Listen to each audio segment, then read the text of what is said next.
یاره وصیفه بچیا داسې ممکن نه ده. ډیډي چې ته په خپله کمپنۍ کې زما یو دوست منیجر نشي لګولی نو زما به دې کور کې نن اخرنۍ ورځ ده او دا جي بس لاړم دنه. ای وصیفه بچیا خپل کور مه پرېږده. واصفه ولې غوسه یې څه چل دی؟ مهرانه بچی دا هلک چې دی دی په ناجیزه باندې سر دی. دی دا خبره کې چې دی یو ملګری دی هغه په دې خپله کمپنۍ کې په منیجر پوسټ باندې ته ولګوه نو دا ممکن نه ده چې هغه زه په دې منیجرۍ په پوسټ باندې واخلم. یاره ډیډي چې دی پې دومره خفه دی نو زه د دې ملګري نه یو ذهني ټیسټ واخلی که نه خو هغه ته منیجرۍ قابل دی چې په منیجرۍ پوسټ باندې ولګوې که نه خیر دی.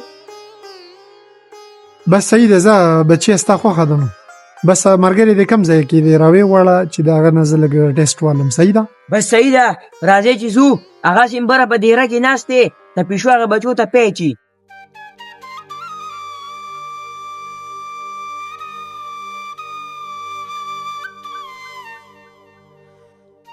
یاره چې تاسو د جال دپاره زما ذهني ټسټ اخلئ او زه خو ستا یو شاوخوا نه کې جایزه اخلم. ته خو تللی وې د پیشو د بچو خواله خو د پیشو د بچي چې دا څو یاره چې درېو تشنولو زما په خیال دوو 3 4 نه ورشه صحیح معلومات وکړه بیا ماته ووایه. ورشه ننداره وکړه شاباس.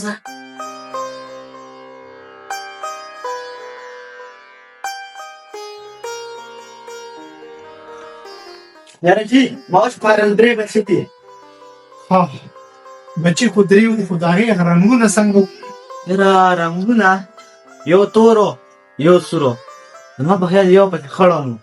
توره خړه نه که نه ما ته په شک کې جواب نه راکړي. ورشه ننداره وکړه شابه بیا ماته زه ووایه شاباس.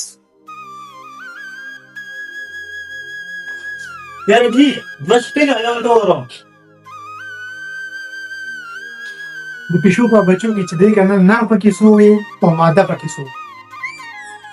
یاره ما پکې دا نه دی کتلی چې نر پکې څو دی او ماده پکې څو دی اوس اوس یې اوس ګورم.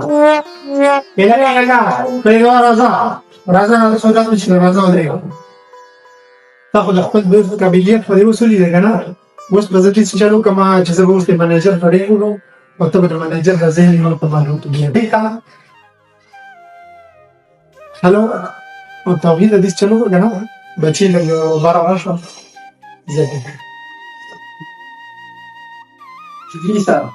توحید بچي ورشه بله په دې حال کې پیشو سېږي چې پیشو شتې او که نه.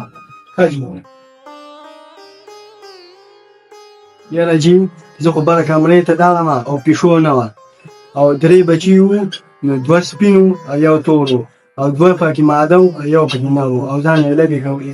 تاسې وظیفه وکړې چې زما د منیجر هغه په یو ځل لاړه او ټوټل کار یې په ښکلې طریقې سره انجام او ستا ملګری چې دی هغه 3 پاڼې لاړ راغی او کار یې تسلي بخش ونه کړو نو دا د منیجر کار دی. خیال لرې ډیډي ما خو وی چې منیجر به صرف ستا سره ډیډي ګرځي ما ته خو پته نه وه چې د منیجر دومره غټ کار وي.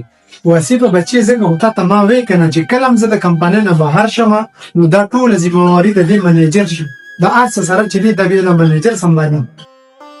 کتونکو څنګه چې تاسو ته پته ده چې یاره موږ خپل برانډ چې دی هغه په پرفیوم کې ګولاو کړی دی د روشني پرفیوم په نوم باندې دی په دې کې جانان سپورټ زموږ سره دی د دې ډېره زیاته ښایسته خوشبویي لري. دا تاسو ته پکار وي په دې سکرین چې کوم نمبر دی د دې تاسو زموږ سره رابطه وکړئ او انشاءالله ډیلیوري چې ده روغ پاکستان ته هغه فری ده نو تاسو بالکل د دې ډیلیوري فری حاصلولی شئ او ډېر په مناسب قیمت باندې